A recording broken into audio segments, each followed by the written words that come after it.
Señores, buenas noches. Esto es Luis Novarecio Entrevista. En instantes estamos hablando con un colega que es Ernesto Tenenbaum, un periodista que siempre vale la pena escuchar, que en las últimas horas ha estado en el centro de una de estas polémicas clásicas, por lo menos en las redes sociales. Si es que alguno cree que la realidad es redes sociales, Ernesto ha estado en una polémica por lo que ha escrito respecto de Amadou Boudou, de lo que ha escrito de la detención de Julio De Vido, en un país que vuelve a arrancar como cuando comenzamos este ciclo, en esta semana, ¿no?, que es la justicia en el centro absoluto de la política argentina. Es raro, debe hablar muy mal de un país que lo central de lo que ha ocurrido y de lo que viene ocurriendo en el país esté en la justicia. Estamos hablando de detenciones de exfuncionarios, de causas de corrupción, ahora la aparición de una nueva investigación de algunos periodistas que pone, al menos en discusión, de uno de los funcionarios del gobierno nacional. Algo funciona mal. Había un viejo profesor de Derecho que decía aquí en la Argentina, cuando los tribunales son más importantes que la gestión para el interés popular, es que está funcionando algo mal. Sí es algo bueno que estemos casi todos interesados por los jueces. Hoy es bastante más sencillo hablar con un juez, reconocer a un juez, que alguien se pare para enterarse qué es lo que piensa un fiscal. Aquí estuvo José María Campagnoli, que tiene la tradición de no hablar solamente por sus resoluciones, y esto es muy importante. A propósito de justicia, tres cosas que quiero señalar. Una que es el caso Maldonado, una que es el caso Luis Delía, y otro que es el caso de la inseguridad, hoy con rostro de una chiquita de 12 años en La Plata, que es Abril. Por lo primero, hoy hablamos en Radio La Red con Gustavo Geral, el juez que interviene en la causa, que afortunadamente entendió que quedarse en el expediente no sirve y da cuenta de sus actos a través de los medios de comunicación. Y dijo varias cosas. A, no se sabe cuál es la causa definitiva del ahogamiento de Santiago Maldonado. B, el testigo E, aquel que durante muchísimo tiempo fue motivo de cuestiones de análisis periodísticos, no determinó cuándo se lo encontró. C, todas las hipótesis están abiertas, desde un accidente hasta una consecuencia de la acción de la Gendarmería. Y D, dijo el doctor Gustavo Geral, estoy impactado de la falta de sensibilidad social. Estoy analizando una causa que es la muerte de Santiago Maldonado, que puso en vilo todo el país, y hay muchísima mezquindad. Lo cito textualmente, no hay pudor para la mezquindad política. Bueno, ojalá que en los próximos 7 días se va a conocer la pericia, allí está el equipo de antropología forense de la Argentina, haya lo que corresponde, que es una respuesta de la justicia. El segundo de los temas es Luis Delía, que obtuvo una condena de 4 años por distintos delitos. Originalmente, la toma de la comisaría de La Boca, el incendio, la incitación a la violencia, y cuando salía del juzgado a recibir la condena, sin cumplimiento efectivo, hasta que no termine el proceso, decía esto. Todo este circo, después de 14 años, fue armado solo para condenarme a mí a 4 años de prisión, que por supuesto apelaremos. Me condenaron a 4 años de prisión sin ningún fundamento, cuando todos los que estuvieron en ese lugar saben que yo esa noche trabajé para que el conflicto terminara con un convenio, para que se relajaran los ánimos y todo terminara en paz. Macri me condenó a 4 años de prisión en suspenso. Macri, te voy a decir algo. Vos estás usando el poder judicial como fuerza de choque del poder ejecutivo. Este no es un problema de Delía, es un problema de todos los que somos opositores en la Argentina, de tu lista negra, de 562 argentinos. Por eso te decimos claramente que no hay condena que nos pare a luchar, a luchar y a luchar. La verdad que uno podría buscar un montón de argumentos. La causa empezó bastante antes que Macri soñara con ser presidente de la Nación. La causa sí tiene fundamentos. El tribunal lo condenó porque encontró distintos delitos, 3, cuanto menos encontró por este lado. Uno podría recordar a Luis Delía no solo en la comisión del delito, sino en la apología, en decir que eso estaba bien. A veces yo me pregunto, y tengo una posición tomada al respecto, si todos estamos en pie de igualdad para ser considerados iguales ante los micrófonos. Hay una igualdad ante la ley, pero hay una igualdad ante los micrófonos. Delía fue el hombre que sostuvo el régimen iraní, que desbarrancaba mujeres supuestamente infieles, lapidaba homosexuales, negaba el genocidio. A veces también nosotros tendríamos que tener una cuota de responsabilidad de saber en qué lugar no de no expresión, pero en qué lugar de igualdad ponemos a Luis Delía con otros que pelean dentro del sistema. Y el tercer, un dato más, De vuelta, qué soledad, ¿no? Como le pasó a Julio Devido en la causa que finalmente se declaró prescripta, o como en la causa de Amado Vudú. Digo, qué soledad, ¿no? Las solidaridades que parecían inquebrantables con el paso del tiempo y la pérdida del poder se demuestran como no tales. El tercero de los hechos es otra vez hablar de la inseguridad. Las estadísticas son, a los efectos de la gran mayoría de las cosas que tienen que ver con la sociedad, un atajo que no vale la pena. Pues no es que se mueren 100 personas en un año. Se muere una persona que tiene nombre y apellido, otra persona que tiene una familia, que tiene un futuro y que se ve truncado. Hoy estábamos todos conmovidos por el caso de una chiquita de 12 años que tuvo como osadía ir en el auto de su familia y a sus 12 años recibir un balazo en la cabeza de un delincuente que estaba condenado, con dictámenes del servicio penitenciario para que no saliese, y un juez, el juez número 2 de ejecución de la zona, decidió que había que darle una oportunidad más, igual que a vos y que a mí. Claro que el sistema penal no es una condena de por vida, pero no somos iguales todos ante la ley, aquellos que hemos cometido un delito y aquellos que no lo han cometido. Y el juez consideró, el juez de ejecución, que Pepito, este hombre que ya está detenido, conocido por todos allí en La Plata, tenía el derecho a salir para reinsertarse, y el modo de hacerlo fue tomar un arma y matar a esta joven, a esta nena, Abril, de 12 años. Uno podría hacer un montón de análisis, y ahora se lo voy a preguntar a Ernesto, pero yo quiero quedarme con otro extremo de otra niña y de otra familia que me hace pensar de que sí hay un futuro posible, y que es el caso de Justina. Justina es una chiquita que necesita un corazón. Y hoy los papás de Abril, después de haber perdido a su criatura, decidieron, ¿podemos donar los órganos? Y a lo mejor va Justina, que está primera en la lista de trasplantes. Hay algunos datos que probablemente demuestran que no se podía hacer la donación, uno no puede donar un órgano para tal persona, salvo en casos muy excepcionales, no es aquí, pero Justina estaba primero allí en la lista. Todo indica que no había compatibilidad genética. Yo, si pudiera dedicar este rato, se lo dedicaría especialmente a la familia de Abril, que son mejores que vos y que yo. Son gente extraordinaria, fuera del ordinario. O en el medio de la tragedia, de la injusticia de un Estado que mira para otro lado, de la justicia que le parece que un trámite de liberar a un tipo que antes había matado y que tenía 2 antecedentes más es lo mismo y termina siendo el autor del homicidio, se olvida o no sé qué cosa hace. Piensa en su hija de 12 años que acaba de perder la vida e inmediatamente su reacción no es ni la puteada, ni el enojo, ni el rencor, sino decir, voy a donar los órganos. Uno cuando hace tele tiene siempre el secreto deseo de que te está mirando aquel a quien te estás dirigiendo. Si eso pasara, si alguna vez nos estuviera viendo en las grabaciones o en alguna red el papá y la mamá de Abril, yo querría decirles que no solo están con todos nosotros, sino que son aquellos que nos hacen sentir que hay la posibilidad de que el futuro sea mejor. Hoy vamos a recibir a Ernesto Tenenbaum para charlar aquí en Luis Novarecio Entrevista. Me acompañan, lo recibimos. ¿Qué haces? Gusto verte. ¿Todo bien? Igualmente, sí. Por favor. ¿Todo bien?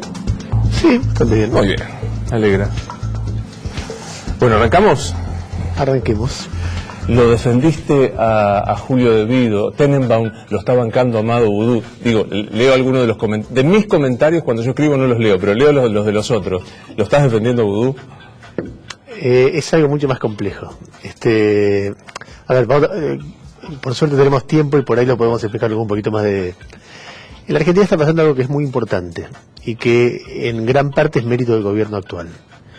Que es que yo me acuerdo cuando asumió De la Rúa, yo estaba como jefe de redacción de la revista 23, donde trabajamos con la Nata, y el título que pusimos fue El Pacto, que mucha gente que tenía esperanzas con la alianza se enojaba mucho, porque la primera etapa era durísima, era el abrazo después de pasarse la banda, y el tema era el pacto, y marcamos que había un pacto de impunidad respecto de los hechos de corrupción del menemismo. En la Argentina, cada vez que asumió un gobierno, no miró para atrás, o dejó que los jueces no miraran para atrás. Y lo que está pasando ahora es algo muy positivo, porque es al revés de eso.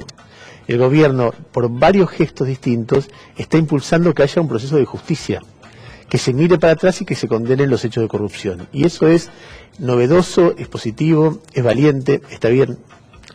Se sabe dónde empieza y no se sabe dónde termina, porque la sociedad empieza a preguntar y esto y lo otro y lo demás allá. Eso por un lado. En segundo lugar, es positivo porque, aunque parece que solo se dirige hacia kirchnerista, tampoco es así, porque por ejemplo, el Bebote Álvarez, el jefe de la Barra Independiente, que es un asesino, y que es un tipo que estaba amparado por el poder anterior, está preso. Los jefes de la Salada están presos, y hay mucha gente de barras bravas vinculadas a esos jefes que también están presos. Y hay también sindicalistas que están presos, uno es kirchnerista como Omar Suárez y otro, el Pata Medina, nunca fue kirchnerista.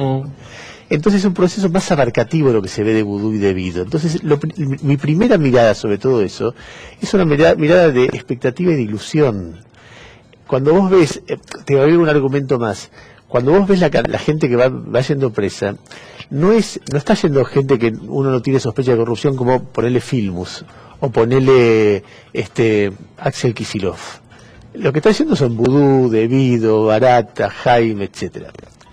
Lo que pasa es que en el medio de esto, dentro de este contexto positivo, y si yo tuviera que hacer la suma y la resta, lo que veo es positivo. Lo que pasa es que llama la atención lo otro, en parte también porque cuando dije esto mismo en Intratables, lo otro es lo que se edita y lo primero no. Yo tengo una convicción muy fuerte, que es que la libertad personal, la libertad de las personas es un bien muy preciado. Y entonces que solamente con criterios muy excepcionales se debe aplicar la prisión preventiva. No es el caso en la Argentina habitualmente, la prisión preventiva, o sea, la prisión sin condena previa. Solamente, salvo en casos muy excepcionales, debería ir a una persona presa cuando no hay todavía suficientes pruebas para condenarlo, que es el caso de la prisión preventiva. Claro. Y entonces, más allá del caso de Vudú o de Vido, o cada uno de los casos que estamos viendo, lo que yo veo es un criterio que ya hay como 15 casos seguidos de gente que va presa, y algunos durante mucho tiempo, sin condena. Por si las moscas. No, porque suponemos que podrían interferir en el proceso. Y entonces lo que uno debe hacer, o por lo menos como periodista, cuando tiene esta convicción, es decir, che, acá hay un proceso que me parece que no es tan regular y que podría terminar mal, porque además quienes lo ponen preso son jueces sospechosos. No, separemos algunos casos, ¿no? Digamos, yo sé que disentimos porque te vi opinar y etcétera, etcétera. Yo no creo que Milagros Sala sea una presa política. ¿Es una presa política Milagros Sala? No lo sé, pero ya hace mucho tiempo está detenida. Entonces, si ella podía interferir en el proceso en el comienzo, de repente era un criterio razonable. Ahora, cuando pasan 2 años, ¿cuánto tiempo puede más? Entonces, vos decís, está bien que se la condene en varias causas y que en un tribunal oral, porque para condenarla hay que tener pruebas, para detenerla sin condena no hay que tener pruebas.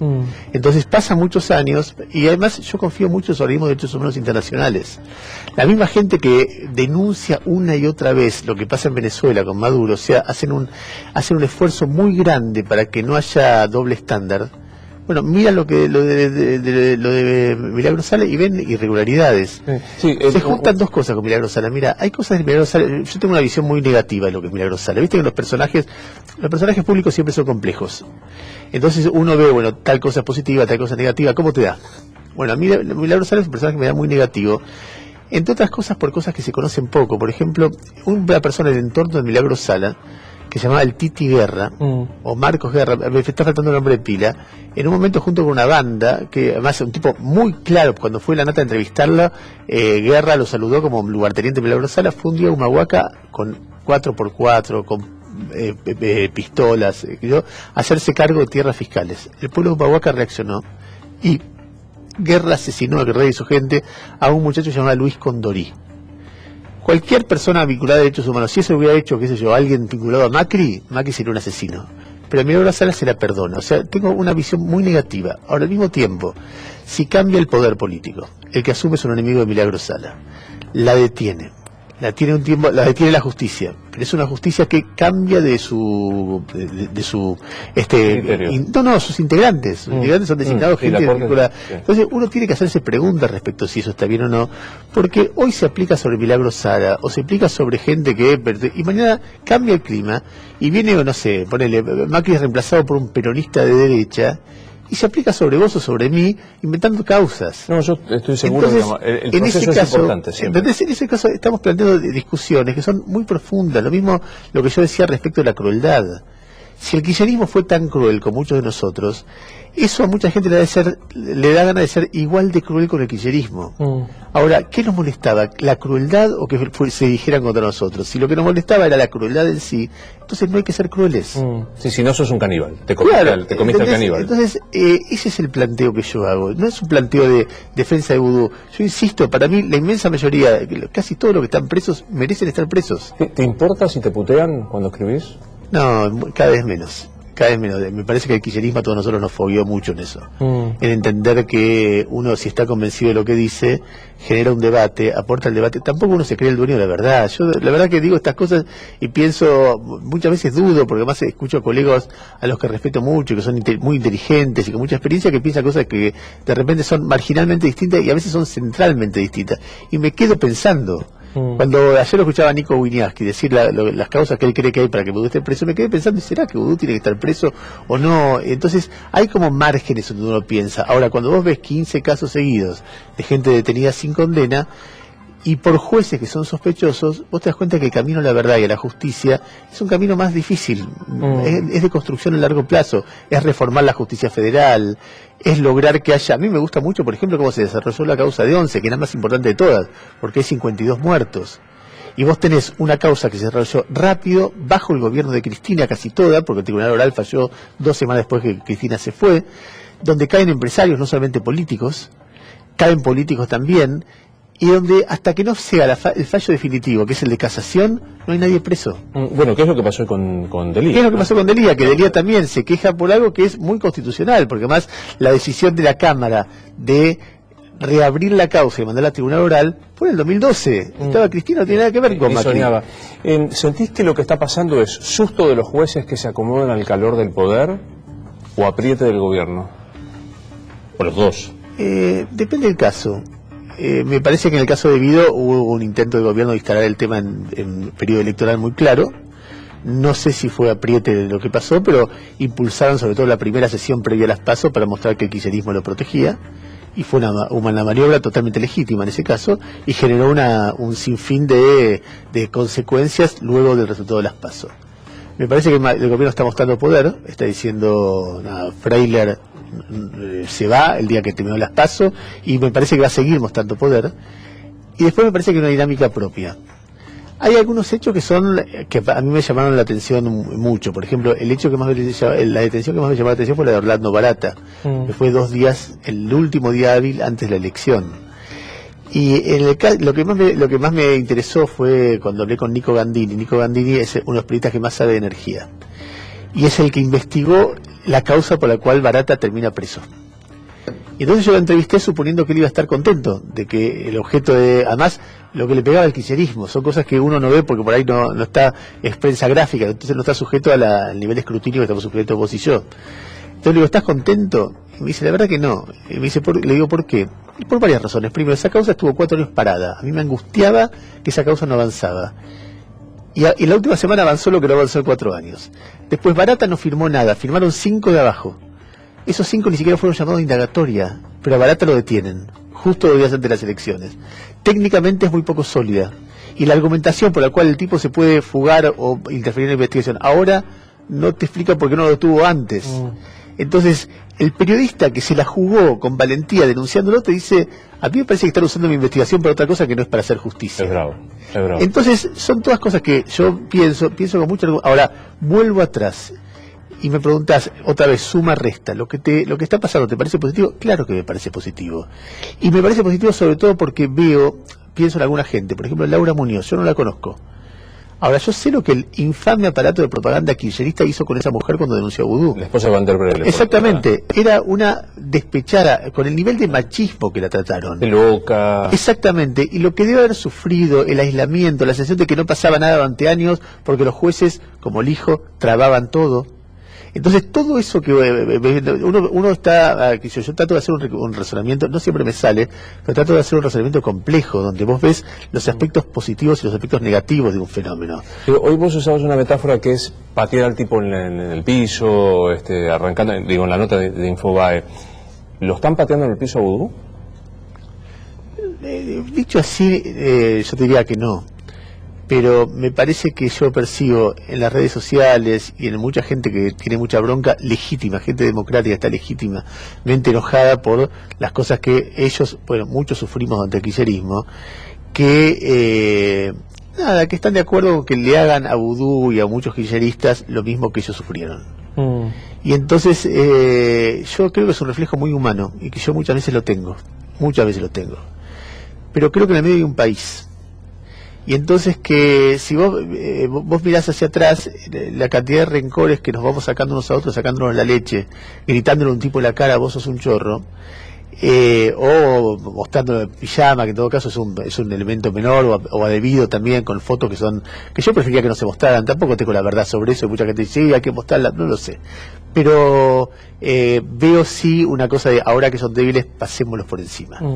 Y creo que eso viene y nos enrieda en una historia de nunca acabar, y yo preferiría que los procesos judiciales sean serios, que las condenas vengan cuando estén las pruebas, que igual van a venir porque están las pruebas, que la gente vaya presa cuando tiene que ir presa, que si en medio de eso alguno se fuga, ya se lo encontrará, porque fugarse no es tan difícil cuando el Estado te busca, y que además sean más abarcativos, porque si hay empresarios involucrados en quienes pagaron la coima, la vuelta de la corrupción la vamos a dar el día que caigan esos empresarios, porque los políticos son más débiles hoy.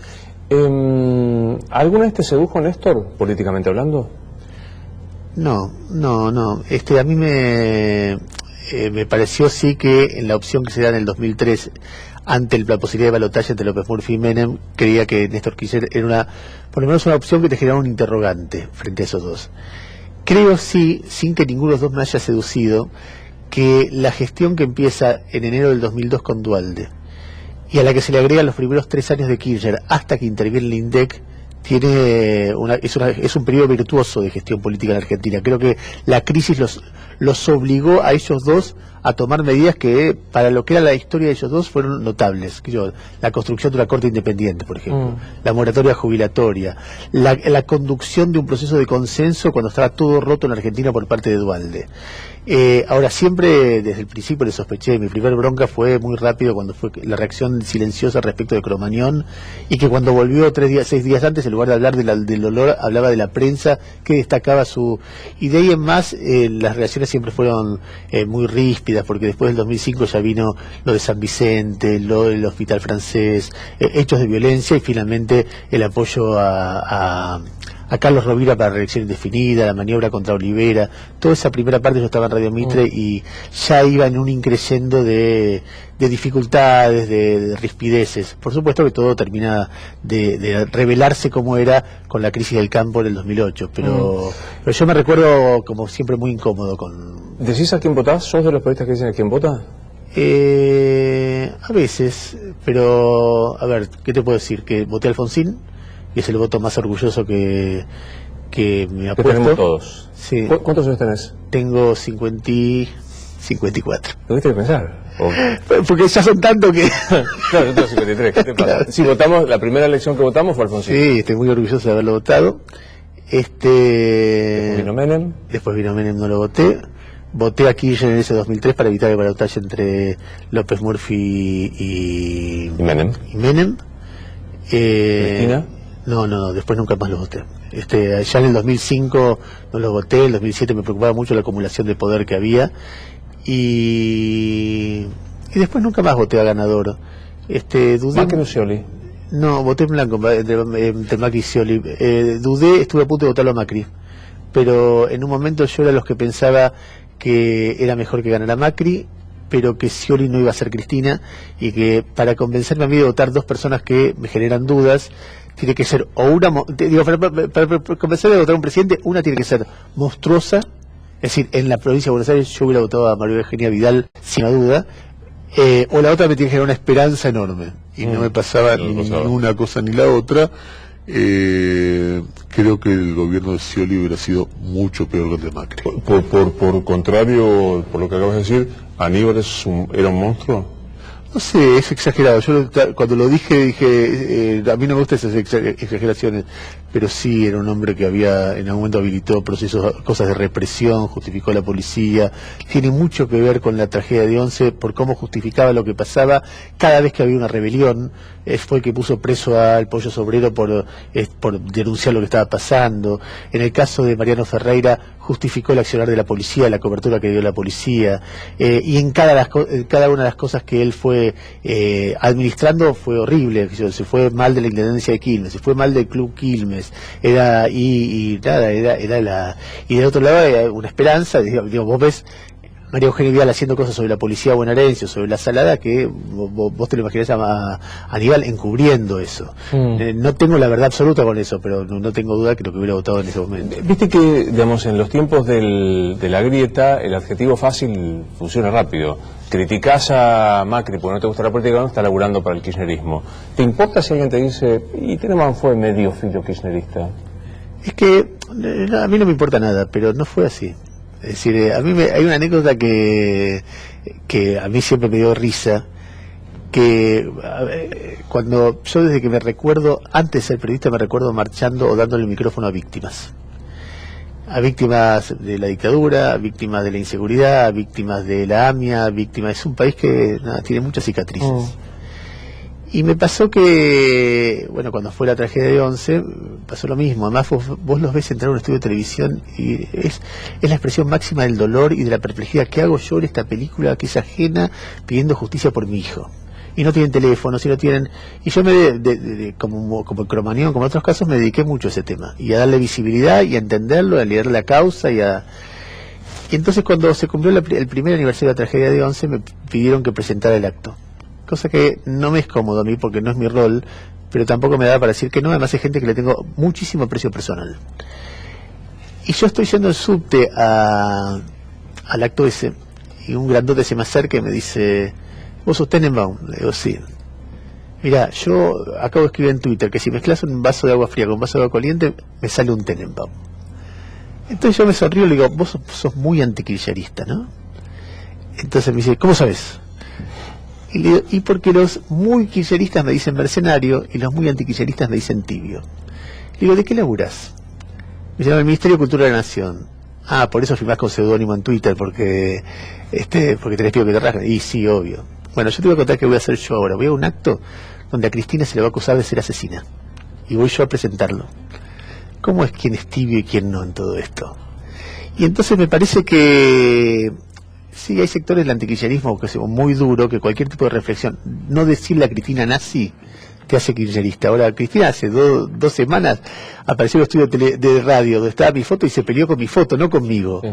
Entonces, ese tipo de confusiones, digamos, cualquier persona informada sabe que hubo marchas con mi cara como enemigo del pueblo ante el kirchnerismo. O sea que, si al principio tuve alguna esperanza, que me gustaron algunas medidas, ¿no?, que tuve alguna esperanza, después, en todo caso, puse la cara en primera línea. Y firmabas con tu nombre y tu apellido todos los días. Claro.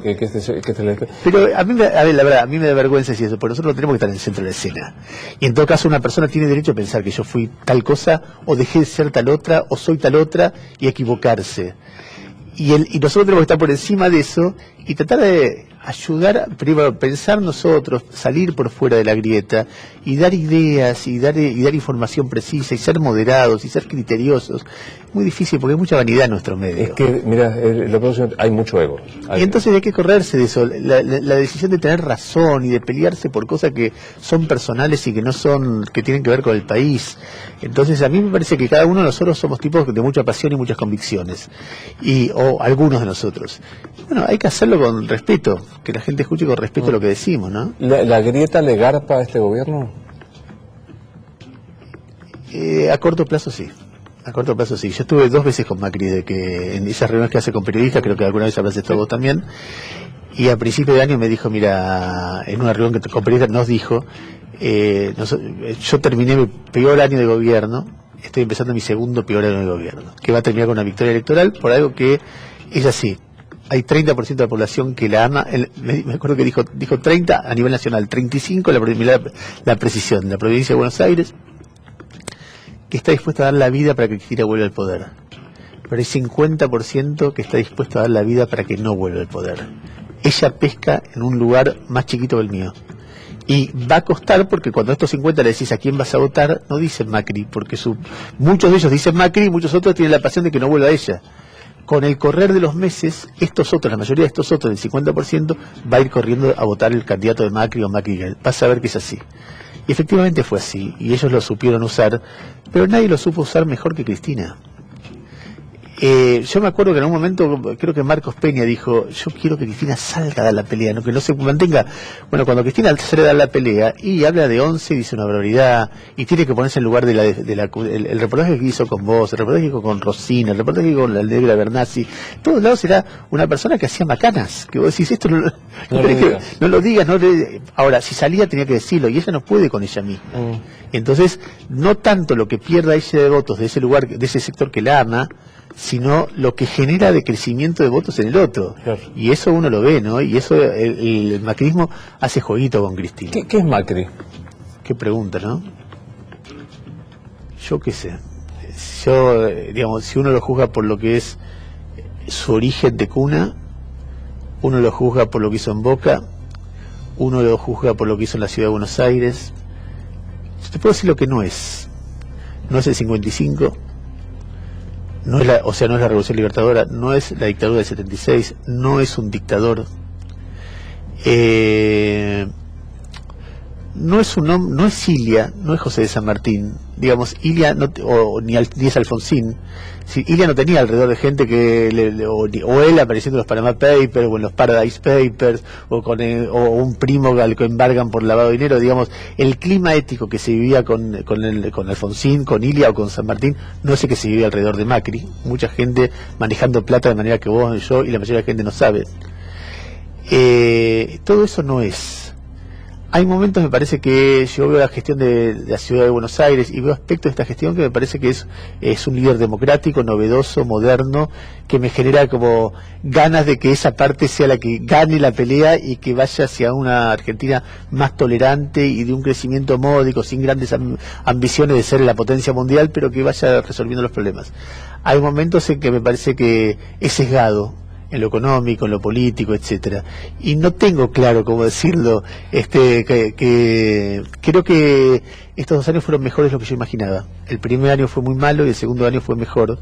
Creo que en algunos casos es pragmático, cuando de repente parece que es muy neoliberal o muy ajustador y empiezan los créditos baratos y empieza la obra pública, los pagotes, entonces aparece otro Macri. Claramente es uno que se mueve. Macri me gusta como título de la nota. Macri es uno que se mueve. Claro, Macri se mueve porque vos la ves a Cristina, y Cristina es un boxeador quieto. Y Macri cuando le parece se mete en la grieta y después sale. Y después es un tipo que vos decís, che, está hablando para un sector como muy recalcitrante de la sociedad. Y de repente no, de repente parece un tipo moderado, tranquilo. Qué sé yo, yo pienso en términos de hechos graves de violaciones a los derechos humanos. Y sacando el tema Santiago Maldonado, que está por verse qué es lo que pasó y hay una gran duda, entonces pongámoslo entre paréntesis lo que voy a decir, con un gran condicional que es ese. Vos mirás para atrás y ves hechos violatorios de derechos humanos muy graves en cualquier otro periodo de 2 años que en estos 2 años no existieron. Pese a todo lo que se dice, que yo, Mariano Ferreira, el Indoamericano, lo que pasó con las policías provinciales matando gente después de las huelgas policiales cuando Cristina bailó, ¿te acordás ese día? Como 20 muertos, Cromañón, 11, montón de casos, en Río Negro también hubo muertos por saqueos. Estos 2 años no pasó eso. En 2 años muy tumultuosos de mucha protesta. Entonces, nada, es una pregunta, ¿no? Todavía es una pregunta. Escribí 10 líneas más de Cristina es un boxeador quieto. ¿Qué más es Cristina? Cristina es una líder muy intensa, es una persona con límites en su formación política y económica muy claros, muy fuertes, es una persona dogmática, es una persona muy vanidosa, es una persona de una voluntad a prueba de todo. No es como el conejito de Energizer que no se cansa nunca y sigue, es tenaz, es sectaria, es egocéntrica, es diva, es seductora por momentos y por momentos nada rechaza. Ya son como 20 que te escribí. Sí, estamos en 12 líneas, después te las edito, quédate tranquilo que no... En algún momento, digamos, vos dijiste, es tenaz, Rafael Bielsa siempre me aclara que digo mal. La terquedad es la persistencia en el error, la tenacidad en un deseo. Entonces digo, ¿es terca o es tenaz? Las dos cosas, pero es muy terca también. La persistencia en el error es como muy evidente. Es terca en el sentido de que como persiste en su camino hacia la soledad absoluta. Vos ves desde que ella asume hasta hoy la cantidad de gente que era kirchnerista y dejó de serlo.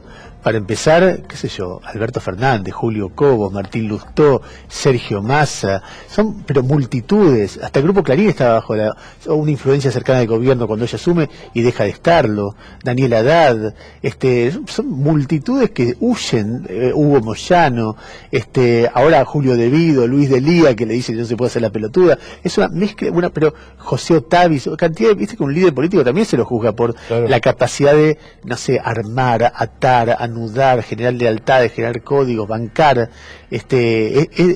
¿no? Cuando su principal colaborador está por ir preso, que le pregunten, ¿ponés las manos en el fuego por él? Y diga, no las pongo. Bueno, eso es Cristina también.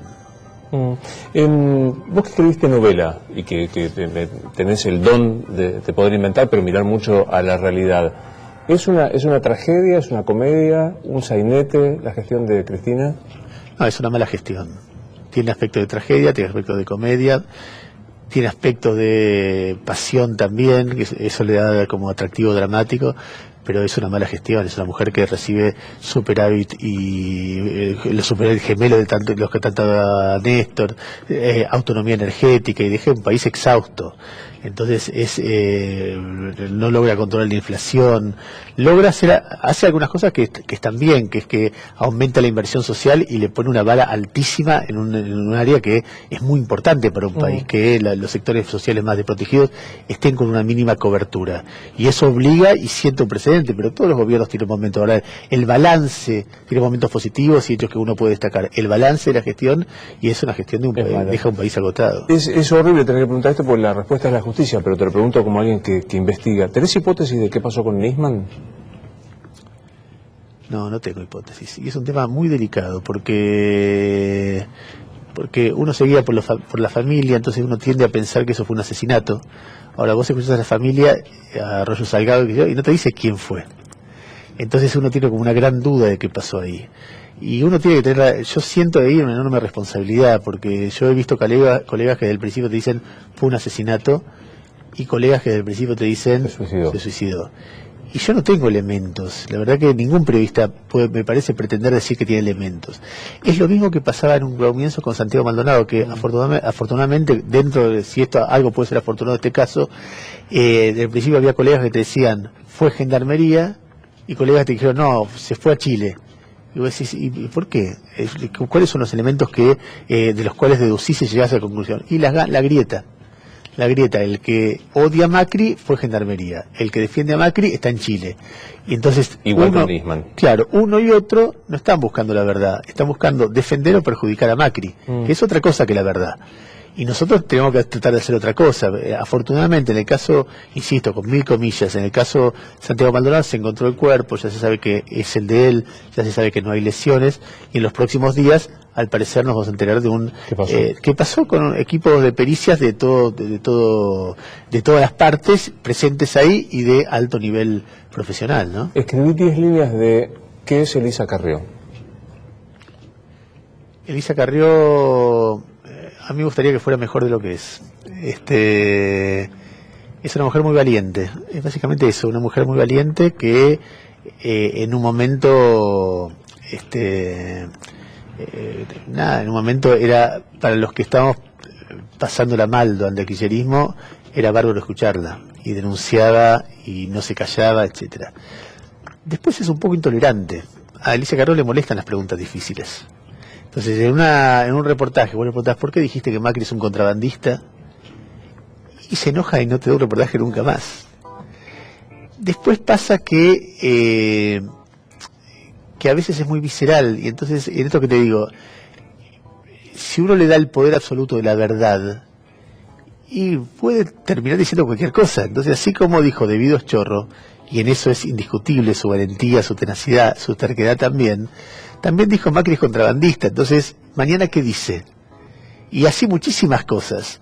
Entonces, hay algo que me parece que va a encontrar su equilibrio de una persona. A veces las personas, cuando hay regímenes que son como cerrados y agresivos, se necesitan personas de mucho carácter para enfrentarlos, y ella fue uno de ellos. Ahora, cuando las cosas se normalizan, ese mismo carácter como fuera de tono, ¿no? Claro, pero de cualquier manera, otra vez, sumame lo positivo y lo negativo y cómo te da la suma algebraica, y a mí me da positivo. No te voy a editar nunca, te dije escribir 10 líneas y me escribiste 150, o sea que hay que editarte. El Loto dice que yo soy muy verborrágico.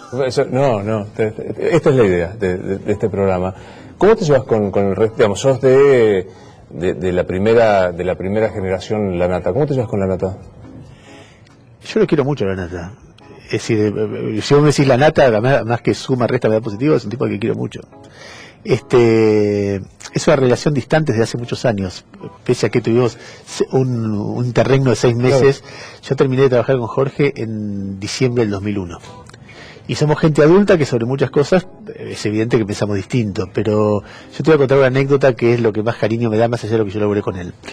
En el 2001 dejamos de trabajar y fue público que fue una ruptura difícil. Paenza, Sloto, yo, Claudio Martínez como productor, nos fuimos después de una pelea que para mí tuvo básicamente una razón biológica. Los chicos crecen, quieren hacer su vida propia, y bueno, algunas familias lo resuelven mejor y otras familias... ¿Sabes cuando él vuelve y los exacto, que se quedaban con el programa y esa historia? 2001.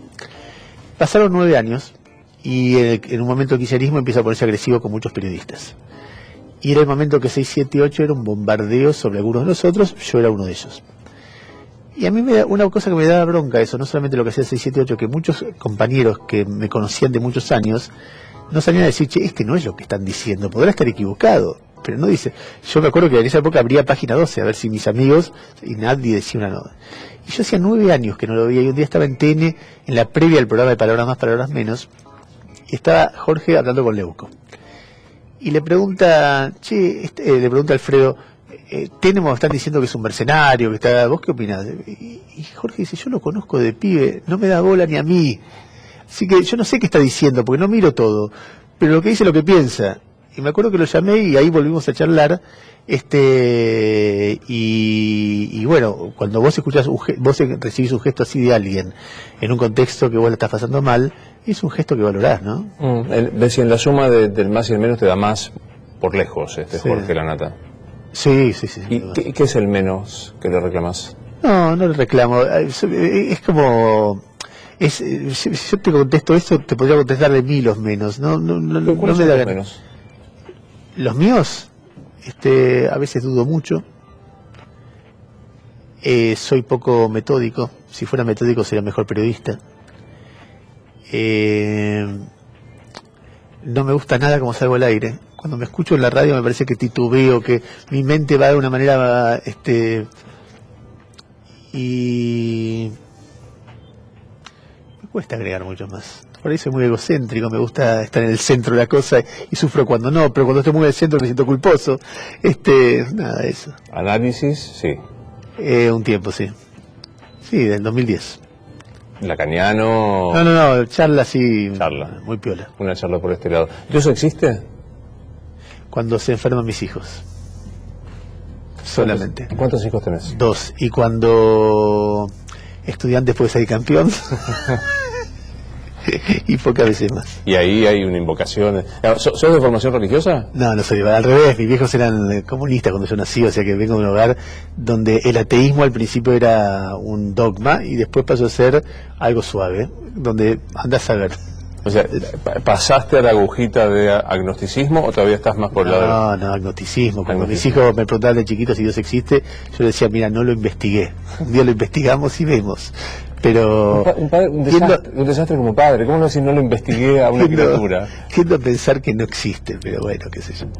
Acá siempre jugamos, no sé, un día apareció, creo que fue Esteban Bullrich, algo así, de la reencarnación, que dijo, me gustaría reencarnar, esta cosa de creer que persisto. ¿Se termina la vida y qué pasa? Nada, se termina, al polvo vamos. Sí, yo creo que sí. ¿Vos no pensás eso? Convencido. Sí. Estoy absolutamente convencido. Y todo es muy efímero. Y todas estas cosas que nos parecen tan importantes, por ahí no lo son tanto, ¿no? Hoy escuchaba, está esta noticia de que los papás de Abril donan los órganos, yo digo, ¿de qué está hecha esta gente? Son mejores. Muy O sea, conmovedor. hay una cosa que nosotros no tenemos, ¿no? Lo contrario a lo que decíamos de la crueldad al principio, que vos recién lo destacabas muy bien. Es decir, en lugar de... es muy difícil ponerse en el lugar. Se te murió la hijita de 12 años. Lo primero que le sale eso es para ponerte a llorar. Poder tener un gesto hacia los otros y no reclamar ser vos el centro. Hay otros que en otros lados, que no es su hijo, están pidiendo pena de muerte y ellos están diciendo cómo doy más vida con el corazón de mi hija. ¿No es fenomenal? Sí, claro que sí. Ahora, si vamos al metro 20, si se termina, ¿cuál es el sentido de la vida? No sé, pero esas cosas dejan huella, ¿eh? Cuando una persona es buena, para mí deja huella. No sé si hay sentido en la vida, es una pregunta como... Pero yo creo que eso sí, cuando una persona es buena, y cuando uno tiene un gesto de bondad y generosidad y qué sé yo, alguien está mirando y alguien lo copia. A mí me lo resolvió Bill Maher, pues yo siempre cuando te preguntan cuál es el sentido de la vida, quedo como un malandro y digo, no tiene sentido la vida, y parece como... Y me lo resolvió Bill Maher, me dijo, bueno, no tiene sentido. Pero uno está obligado a respetar el sentido de la vida del otro. Si hay otro que cree que tiene sentido, ese es el primer sentido, respetarlo. Y hoy cuando veo a los padres de Abril, decir, bueno, ahí hay un sentido. Y uno debería por lo menos, no sé, contagiarse, imitarlo, ¿no? Hay un ejemplo, claro que sí. Claro que sí. ¿Qué estás leyendo? Acabo de terminar el libro de Tato Young, el de... no sé cómo lo recomiendo, que se llama... El libro de la justicia. El libro de la justicia, que cuenta los juzgados federales, los que están poniendo presos a Vudú, quiénes son y cómo son, estremecedor. Además, él lo conoce, cubrió justicia muchísimos años. Fantástico, fantástico. ¿Y sabes qué leí hace poco? Que es un libro que me conmovió enormemente. Patria de... me falta el nombre de pila. Aramburu se llama el autor. Es un libro español que trata sobre el conflicto de la ETA. Y es muy argentino, es terrible. La literatura española es muy argentina. Vos encontrás referencias a Argentina, por supuesto involuntarias. ¿Cuál es la historia? Es la historia de un pequeño pueblo en el País Vasco, donde hay dos mujeres que crecen juntas. Tanto crecen juntas que en un momento imaginan que van a meterse a monjas juntas y después deciden que no. Y las dos se casan, las familias, sus hijos crecen juntas, hasta que la pasión por la ETA interrumpe esa armonía. Y entonces pasa que el hijo de una se hace de la ETA y el marido de la otra es asesinado por la ETA. No estoy haciendo ningún spoiler porque esto está en la contratapa. El libro empieza el día que la ETA renuncia a las armas. Y entonces la viuda del señor que fue asesinado por la ETA, que había sido repudiado del pueblo porque no solamente le asesinaron al marido, sino que ellos eran cómplices del enemigo, entonces tuvieron que ir, sin avisar a los hijos, vuelve a su casa y pone una plantita en el balconcito o ahí en la ventana para que sepan que volvió. Y vuelve a su pueblo. Y entonces, a partir de ahí, la telenovela de la vuelta de esta mujer desterrada a su pueblo una vez que vuelve La Paz. ¿La Patria o Patria se llama? Patria se llama. Patria. Es el bestseller en España hace 8 meses. Y hay toda una cuestión de la muerte, la grieta, el perdón, la reconciliación. Es un libro que hubo un momento que terminé llorando. Porque las personas que se quieren y se empiezan a odiar y hay años de silencio, en un momento se reencuentran. Y la manera en que se reencuentran es muy conmovedora. Lo recomiendo, pero así como... Nosotros que laburamos en la tele solemos, para buscar el título, hacer preguntas contrafácticas hacia el futuro. Si Evita viviera, sería Montonera o sería qué cosa. Voy para atrás. No nos da la edad. Qué difícil es la nota. ¿Pero la estás pasando muy mal? Sí, no, bárbaro. Bueno. Digo, si vos te hubiera dado la edad, ¿hubiera sido montonero? No creo, porque yo desde que me recuerdo liberal. Liberal como es decir, yo me acuerdo que era militante o trabajaba cerca del tema de derechos humanos en el final de la dictadura y era el único alfonsinista. Y me acuerdo que lo que me conmovió el libro de Pablo Giussani, que se llamaba La soberbia armada, que en todo el mundo de derechos humanos era como el libro de los dos demonios. Es muy difícil ver 10 años para atrás como que uno hubiera sido. Por ahí sí, por ahí te arrastraba la época. No sabes, pero a mí me da la impresión de que no. Viste que hay como una mirada romántica en algunos de nosotros mismos sobre algunos temas. El tema Montonero es un tema. ¿Cuesta condenar? ¿Eran asesinos o tuvieron...? ¿Te pasa? No lo digo. Yo casi nada digo así. Pero me parece una cosa, no sé, O'Donnell y nada, qué sé yo, mataba a mucha gente. y uno se imagina cómo hubiera terminado si ganaban, y uno imagina un horror. Lo que pasa es que lo que hizo la dictadura fue tan terrible que a todos los que éramos personas democráticas, donde los primeros 20 años de la postdictadura nos dedicamos a insistir en que eso no podía pasar, a que se restituyan los niños, a que esa barbarie debía ser castigada. Curiosamente, el que reabrió la discusión sobre los 70 fue el kirchnerismo, queriendo cerrarla. Entonces, cuando se empezó a decir, bueno, no solamente la dictadura era mala, sino que había una juventud maravillosa, perdón, y entonces ahí yo creo que en el periodismo que surge con la democracia, pensando en Página 12, había dos corrientes fuertes, una que era setentista y otra que era ochentista. Una que imaginaba que la revolución era la salida para los países, o tenía una nostalgia de eso, Berbisky. y otra, ponele Berbisky, y otra que creía en la democracia como un nuevo camino, y que Ustedes. la nata, ponele. Y que cuando llegó el kirchnerismo eso se vio muy claramente. El sector que siguió en Página 12 o en 678 hacía como honor a esa historia setentista, menos democrática si querés, y los que éramos más liberales, y yo creo que el macrismo en parte es producto de esa dinámica, porque el macrismo tiene un sector que era la vieja UCD, la derecha clásica, y un sector vos encontrás alfonsinistas por todos lados, que es un tipo como Campanella, no es un tipo de derecha, un tipo como Brandoni, no es un tipo de derecha, No, claro. y así muchísima gente que vos escuchás, que es un tipo como Marcos Novaro, un tipo que era del Partido Intransigente. Hay Osvaldo Bazán, que por ahí no lo dice públicamente, porque la simpatía que tiene, nada, un tipo que fue clave en el matrimonio igualitario, es un tipo que son... Y era del socialismo de Santa Fe, de donde Claro, entonces, era tipo compañero... liberales que se sienten progresistas y que dicen, bueno, el kirchnerismo lo fue guiando hacia un lugar que dice, bueno, quizá Macri sea una salida de este laberinto. Tengo que ir cerrando, no se me ocurre ninguna pregunta genial como para que nos vayamos los dos maravillosamente no existe una geniales. pregunta genial. Pero dijiste algo que no sé, me vino esta historia. Berbisky, setentismo, el ochentismo, la nata. En la próxima vida sos gay. Sí. ¿Con quién te casás? ¿Con Berbisky o con la nata? No son mi tipo ninguno de los dos. Me das a elegir hoy uno, Sí. Y yo estoy más cerca de Jorge que de casás con que de Jorge. Horacio. No, ni en pedo me caso con Jorge. Pero entre uno y otro estoy más cerca de Jorge. Sin duda. Totalmente. Y si tenés que también elegir, te tenés que casar, en un caso sos heterosexual y otro homosexual, con Cristina o con Macri. Y la historia de Macri no está terminada, con Cristina no. No creo que me case con Macri, porque yo soy muy escéptico, muy molesto con esas cosas y muy quisquilloso. Pero espero tener como mínimo la duda que tengo ahora al final de su mandato. Y hay cosas que no me gustan, hay cosas que me ponen muy prejuicioso respecto de él, que me ponen muy a la defensiva. Veo mucho Panama Papers alrededor, mucha gente, sensación de que entiendo que el cuatrerismo es un delito, pero los estancieros no cometen delitos, y me parece que hay cierta cobertura sobre eso o incomprensión. Ojalá cuando termine el mandato de Macri, o los dos mandatos que va a tener, yo tenga la misma duda que tenga ahora. Decir, mira, no me pareció tan malo, algunas cosas me gustaron, otras cosas no, y ya sería como para mí mucho más de lo que yo esperaba. ¿Te pasa, te pones en primera... Bueno, tenés hijos, y cuando uno tiene hijos es actor de reparto de la vida, ya dejás el protagonismo, ¿no? Pero te pasa si nosotros tenemos 53, 54, decís, no es que tenemos muchísimas más chances, o sea, que pones en Macri a la hora de escribir o de pensar, decir, que a este tipo le vaya más o menos bien porque me va también los mejores años de mi vida. No, y yo soy un tipo, estoy en un momento medio como esperanzado respecto a la Argentina. ¿Estás pastor? Pero no por Macri, yo te voy a decir que veo algunas cosas que están bien. Qué sé yo, en Brasil, por ejemplo, cae un gobierno. En Venezuela hay un baño de sangre y cierran el Parlamento. México y Colombia con los problemas. Hasta en Uruguay cae un vicepresidente. España tiene los problemas que tiene. El enfermo de Trump gobernado de Estados Unidos. Y vos ves que más allá de lo que sea Macri y Cristina, la transición argentina fue bastante ordenadita, casi una elegancia. Sí. Estamos discutiendo cosas de democracia avanzada. Si se puede detener a tipos con prisión preventiva y sin condena, es una discusión muy sutil. ¿Qué valores, qué facultades tiene un procurador general hacia eso? Es una discusión súper sutil de una sociedad. Y además he visto en estos 30 años que muchas cosas hemos resuelto muy bien, que estén los principales genocidas presos sin disparar una sola bala. No hay un caso en la historia del mundo.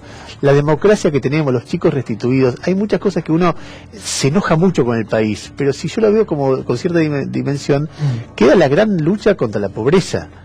Pero no me parece que sea una lucha mucho más difícil que las que se dieron antes. Así que, ¿quién te dice, no? Me quedan 15 segundos. ¿Hay algo que no te pregunté que te hubiera gustado que te preguntara?